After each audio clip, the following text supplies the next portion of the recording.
Hello friends, welcome to சாடே சமையல். இன்றைக்கி நம்ம சேனலில் உடலுக்கு ஆரோக்கியம் தரக்கூடிய அதிக நார் சத்து உள்ள பனங்கிழங்கு எப்படி வேக வைக்கலான்னு பார்க்கலாம்.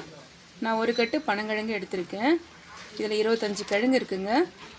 இதை செய்யறதுக்கு முன்னாடி சாடே சமையலுக்கு சப்ஸ்கிரைப் பண்ணாதவங்க சப்ஸ்கிரைப் பண்ணிக்கோங்க. பக்கத்தில் உள்ள பெல் பட்டனையும் கிளிக் பண்ணிக்கோங்க. இதை எப்படி க்ளீன் பண்ணிடலான்னு பார்த்துடலாம். பனங்கிழங்கு எல்லாம் அலசி எடுத்துக்கலாம்.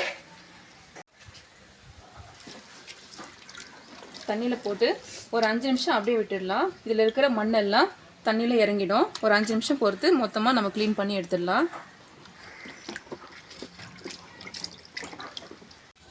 இதெல்லாம் க்ளீன் பண்ணிக்கலாம். இந்த கிழங்குல அதிகமாக மண் இல்லை.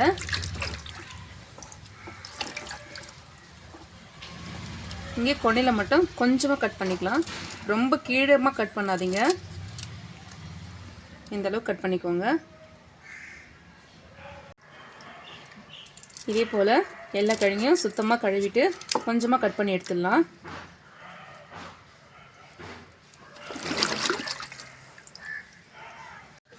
எல்லாம் அலசி எடுத்தாச்சு. இதை வேக வச்சிடலாம். பாத்திரத்தில் சேர்த்துக்கலாம்.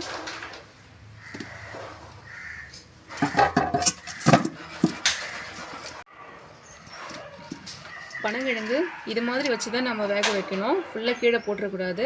அதே மாதிரி பனங்கிழங்கு எப்போவுமே நம்ம தோலோடு தான் வேக வைக்கணும். தோலை நீக்கிட்டு வேக வச்சோன்னா டேஸ்டியாகவும் இருக்காது. இதில் உள்ள சத்தும் போயிடும். தோலோடு தான் எப்போவுமே வேக வைக்கணும். இதை வேக வச்சுக்கலாம்.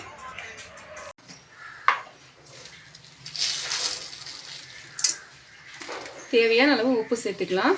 பனங்கிழங்கு வேக வைக்கும்பொழுது நீங்கள் கல் உப்பு தான் சேர்க்கணும். தூள் உப்பு வேண்டாம். சேர்த்துக்கலாம்.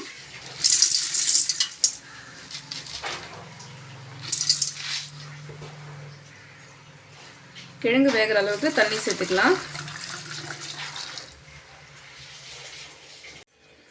கிழங்கு வேகிறதுக்கு தண்ணி எவ்வளோ தேவைப்படனா, இந்த கிழங்கு பாதி முழுகிற அளவுக்கு தண்ணி தான் போதும். ஃபுல்லாக ஊற்றணும்னு அவசியம் இல்லை. தண்ணியெல்லாம் ஊற்றியாச்சு. இப்போ இதை மூடி போட்டுட்டு 20லேருந்து 25 நிமிஷம் போல் வேக விட்டுக்கலாம். கிழங்கு வெந்துடும்.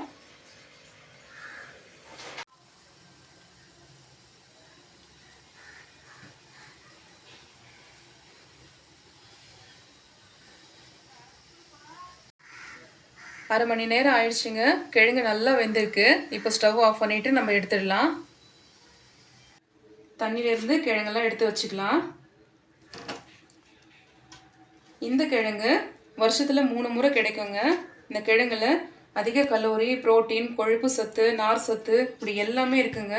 கண்டிப்பாக இந்த கிழங்கு அதிகமாக எல்லாருமே சாப்பிட்லாம். இந்த கிழங்கு நீங்கள் எப்போ பார்த்தாலுமே கண்டிப்பாக மிஸ் பண்ணாதீங்க. நீங்கள் வாங்கி கண்டிப்பாக இதை சாப்பிடுங்க. சின்னவங்கலேருந்து பெரியவங்க வரைக்கும் கண்டிப்பாக சாப்பிடக்கூடிய கிழங்குங்க இது. ஏன்னா அதிக சத்துக்கள் இதில் இருக்குது. நான் மறுபடியும் சொல்கிறேன், இந்த கிழங்கு வேக வைக்கும் பொழுது கண்டிப்பாக தோல் எடுக்காமல் வேக வைங்க. தோல் எடுத்துட்டிங்கன்னா டேஸ்ட்டும் இருக்காது. இதில் உள்ள சத்துக்களும் போயிடும். தோலோடு தான் வேக வைக்கணும். இதை பார்த்துடலாம்.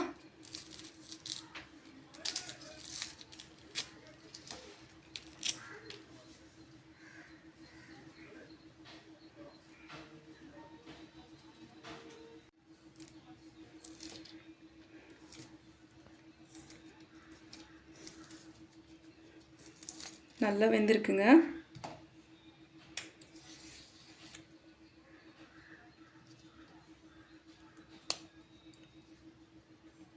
சூப்பராக வெந்திருக்கு.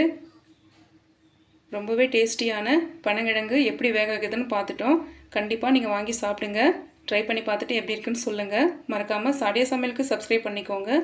பக்கத்தில் உள்ள பெல் பட்டனையும் கிளிக் பண்ணிக்கோங்க. தேங்க்யூ.